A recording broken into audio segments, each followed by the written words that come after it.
Hello, everybody. Good evening. Welcome to my live viewers. Welcome to my replay viewers. If you are a lifer, like literally great. Thank you for coming back once again. Heart you right back at ya. So tonight we will be talking about one of the elements of sensuality. And this is one of my favorite topics to talk about. And I just want to mention again, just for definition purposes,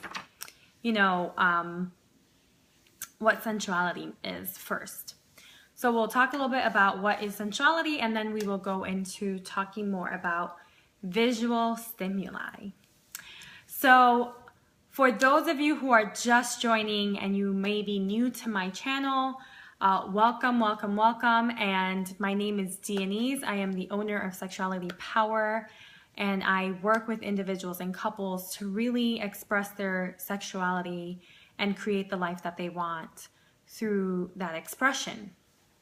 So if you are interested, my website, you can swipe to the right, and right there is sexualitypower.com with the link right embedded on there. So tonight we will be talking again about sensuality, and specifically one of the components of sensuality, which is visual stimuli. So what do I mean when I talk about sensuality? Sensuality involves our level of awareness, acceptance, and enjoyment of our own and other bodies, right? That is when I refer to sensuality, that is what I am referring to, right? So naturally, part of our sensuality is our visual stimuli. So one of the things that is often included in visual stimuli in our modern day society is pornography. So tonight I really do want to hone in on this topic of pornography and visual stimuli in our society, and really create a dialogue. And I hope you all participate in this conversation on, how visual stimulation, and pornography intersect, and how that influences our sexuality and our relationships, because it does have an impact. And I want to talk a little bit tonight about some of those manifestations and things that I have seen in clients and in my experience. So when I talk about, pornography, and this topic, comes up pretty often when people hear, my specialty in field of work. It's like, oh, what do you think about porn? And, I want to be honest with you all on how do I feel about it, and, what is happening in our society, and what do I see as the dilemma or the issue or the non-issue, right? So my point of view is, pornography definitely has its place in the world. It's definitely visual stimulation. Studies show that no matter what kind of porn you're shown, whether you're a man or woman, if you are being shown porn, you automatically mentally are stimulated, right? And that is totally neurological. It happens. So that's one effect that porn has, right? It automatically creates arousal, right? The visual stimulation causes arousal. However, not all porn is created equally. So I think that is really where a lot of the tensions in our current day society come into play. Also, one of the things that most of us don't think about, but is definitely a fact, is that a large percentage of teens already by the age of 12 have been exposed to pornography, right? So this also influences how our younger generation is being taught about sexuality, right? And how they're being taught about sex. So when I say not all porn is created equally is, not all porn is actually realistic. Not all porn is, one type of category. There are so many different categories out there. There are so many different websites. It's a billion upon billion dollar industry, and that is real. It is real that porn is out there, but it's also real that not all of it is real. So I think that's the first thing that comes up when I am doing coaching one-on-one with people as a problem or a root of a problem is, I had this idea that this is what sex was about, or this is what sex is like. And then the reality might look or feel differently. So that often can create some tension in a relationship, can create some, disappointment, assumptions being made.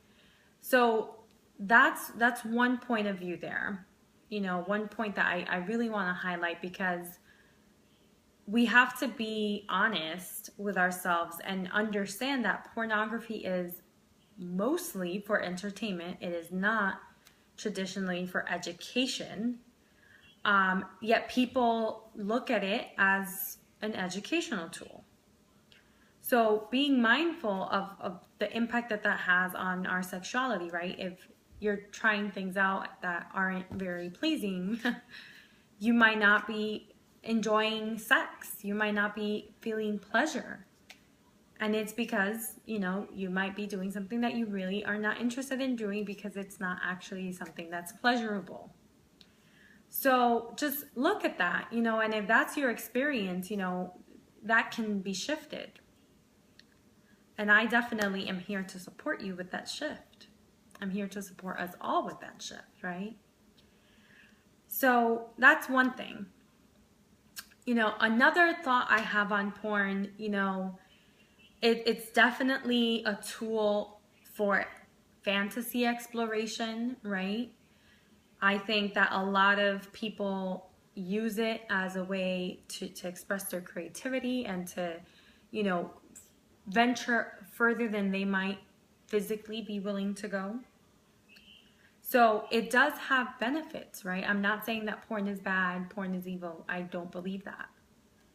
But what I do believe, and what I'm, my permanent position on it, is not all porn is created equally. So I'm very careful with what, I watch. Porn or no porn, right? With anything I watch, what messages are being shared with me? And are they actually resonating with my values and my beliefs? Because if they're not, why watch it, right? So really, porn's out there. You can explore so much through it.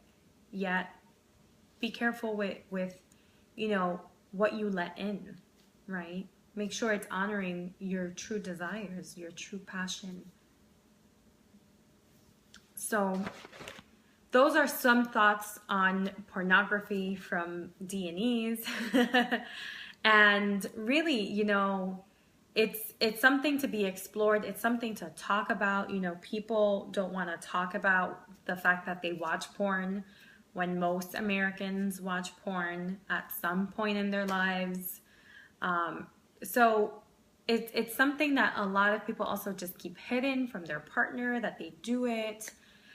And, that never is helpful in a relationship, because when you keep it a secret, rather than having it be a vehicle for mutual exploration, you're isolating it, right? And not only are you isolating it, but when you isolate it, it then feels in some way wrong or shameful, right? Something I'm keeping a secret is something I'm afraid of people judging me for, right? So we can also add all these negative emotions and connotations to our behavior of watching porn, And that's also not healthy for us, right? That's not honoring, that we're just really exploring our fantasies, exploring our sensuality. Because all of this is part of our sensuality, right? When you're watching pornography, you're taking in and being present and aware to someone else's body, right? You're in admiration of that. So it can really be a beautiful exchange of energy, a beautiful exchange of you know, expression. It can be very much so sensual.